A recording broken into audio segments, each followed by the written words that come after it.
Vous souhaitez débuter un programme de perte de poids, le poids vous pèse, comme on dit. 3 questions à se poser avant de commencer ou en cours de programme. D'où proviennent vos calories? Pourquoi mangez-vous? Et quel type de mangeuse êtes-vous? Êtes-vous capable d'être objective face à vos habitudes alimentaires? Pour en savoir plus, écoutez ce qui suit jusqu'au bout.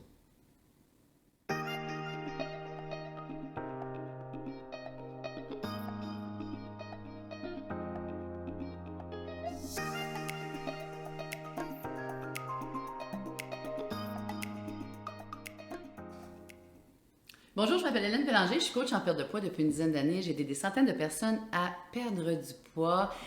Si vous voulez vieillir en beauté, si vous avez besoin de trucs pour perdre, maintenir votre poids, cette chaîne-là, elle est pour vous. Je vous invite à vous abonner. Donc aujourd'hui, on mélange un peu 3 questions ensemble importantes. Si vous souhaitez perdre du poids, vous voulez débuter un programme de perte de poids, je pense que pour votre maintien, pour le choix de votre méthode également, c'est important de répondre à ces 3 questions-là.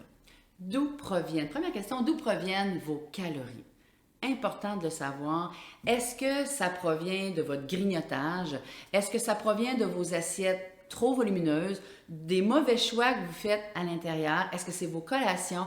Est-ce que c'est plutôt des moments d'obsessivité, je dirais ça comme ça? Est-ce que c'est vos émotions qui vous font manger et là, vous perdez le contrôle et là, ce qui rentre, vous n'êtes plus capable d'évaluer d'où proviennent réellement toutes les calories que vous avez prises. C'est sûr qu'il faut être objectif, il faut être capable de faire une évaluation, il faut être capable de s'auto-évaluer et c'est pas toujours facile. Donc, c'est sûr que la meilleure façon pour évaluer ça, parce qu'on sous-estime toujours les calories qu'on mange. Surtout chez mes clientes qui me disent, tu sais Hélène, je mange vraiment pas des grosses assiettes. Le reste de la journée, beaucoup de choses sont mangées et on n'en est pas tellement conscient. Donc oui, il faut prendre un petit cahier pendant une semaine, écrire tout ce que vous mangez. Vous savez que débuter un programme de perte de poids, c'est pas quelque chose de facile. C'est quelque chose qui demande beaucoup de volonté, beaucoup de détermination. Et si cet exercice-là pour vous, c'est trop compliqué à faire, bien peut-être que vous n'êtes pas prête à, comme tel, débuter un programme de perte de poids. Donc, on va écrire ce qu'on mange. Si vous êtes capable d'associer émotion, moment, faites-le dans votre petit cahier, ça va vous aider à mieux vous comprendre. Je vous donne un exemple de calories en fin de semaine. Je suis allée chez Saint-Hubert. Saint-Hubert, vraiment bien fait, leur site Internet. Vous pouvez voir tout ce que vous mangez.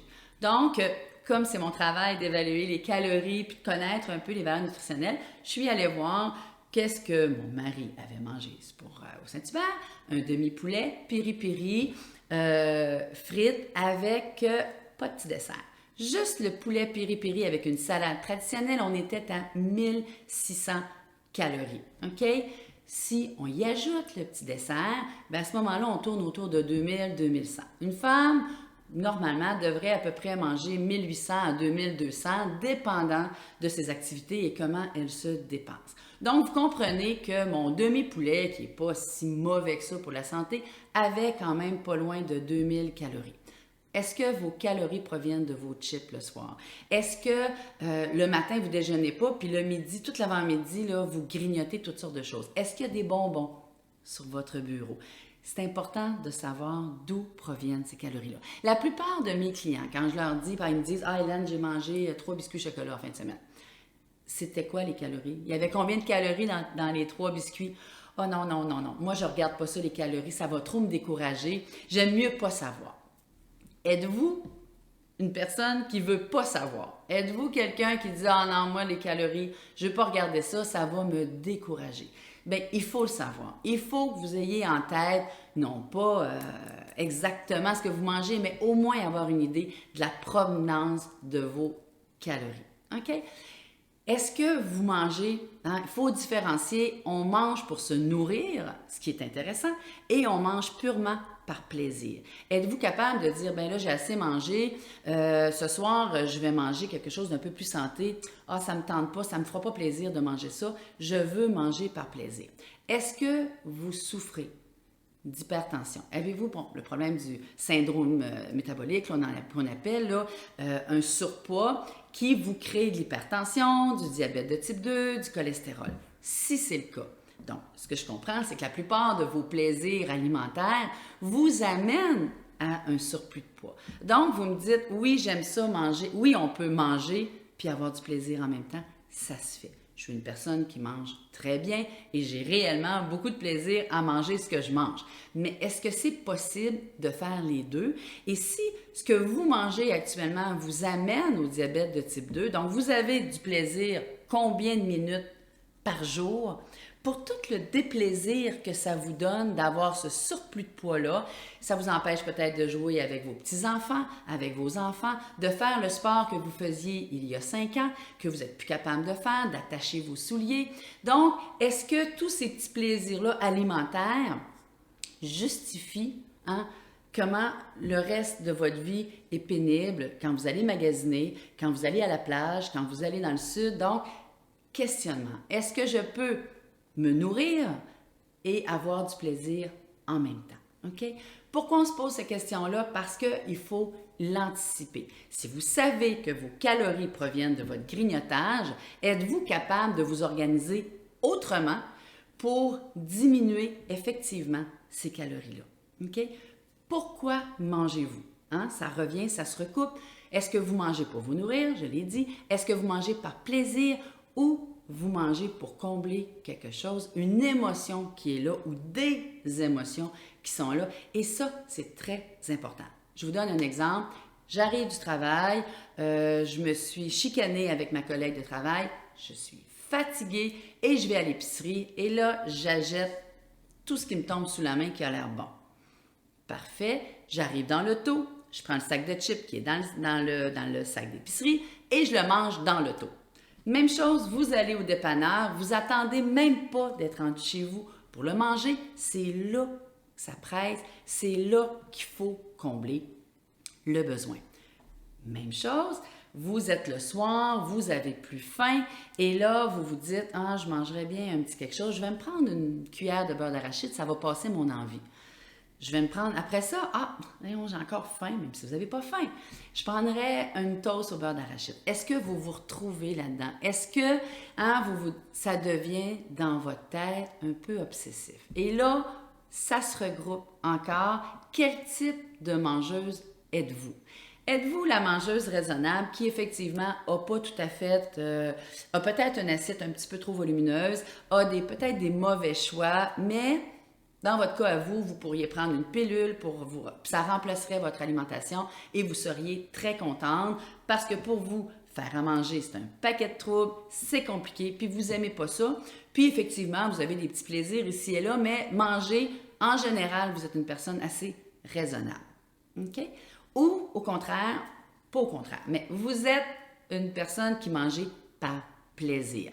Pour pas dire épicurienne. Donc, vous, là, vous suivez les chefs de cuisine, vous suivez les tendances culinaires, vous aimez cuisiner, tout goûte bon, il faut que ça goûte bon, que vous ayez faim ou pas faim, vous mangez parce que ça vous provoque du plaisir. Êtes-vous cette personne-là? Ou bien, vous êtes celle, comme tantôt, qui a la main dans le sac de chips dans la voiture, ça devient obsessif, vous êtes compulsif et vous êtes comme pas capable de vous arrêter. La nourriture vous envahit, vous y pensez dans le jour, vous vous privez pour mieux après ça abuser. Est-ce que ça vous rejoint? Êtes-vous capable de vous identifier dans quel type de mangeuse vous êtes, d'où proviennent vos calories et pourquoi vous mangez? 3 questions super importantes à répondre. Selon la réponse que vous allez donner à ces questions-là, votre choix de diète pourrait être différent. Si vous avez des problèmes, puis vous êtes obsessive, compulsive et que vous avez beaucoup de problèmes avec l'alimentation et que vous entamez toute seule un programme de perte de poids, je vous le dis, c'est voué à l'échec, ça va durer 3 jours, 2 jours, jusqu'à la prochaine émotion, ça donne rien. Peut-être à ce moment-là, ça vous prend, ça vous prend une coach ou une aide psychologique pour mieux vous comprendre et trouver des stratégies. Hein. Il y a des stratégies pour vous éviter de tomber comme ça dans la nourriture ou les tampons émotionnels qu'on appelle, que la nourriture devient un tampon émotionnel pour faire passer l'émotion que vous vivez ou que vous ne voulez pas vivre.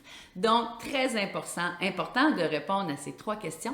Si vous n'êtes pas trop sûr, demandez à votre conjoint, qu'est-ce que tu en penses, toi? Est-ce que tu sais pourquoi que je mange? Quel type de mangeur tu trouves que je suis? Puis, peut-être qu'il ne vous répondra pas la vérité, mais si vous répond la vérité, ou demandez à vos enfants ou à votre fille, qu'est-ce que tu en penses? Et première étape, là, je vous dirais, avant d'entamer et de choisir votre programme de perte de poids.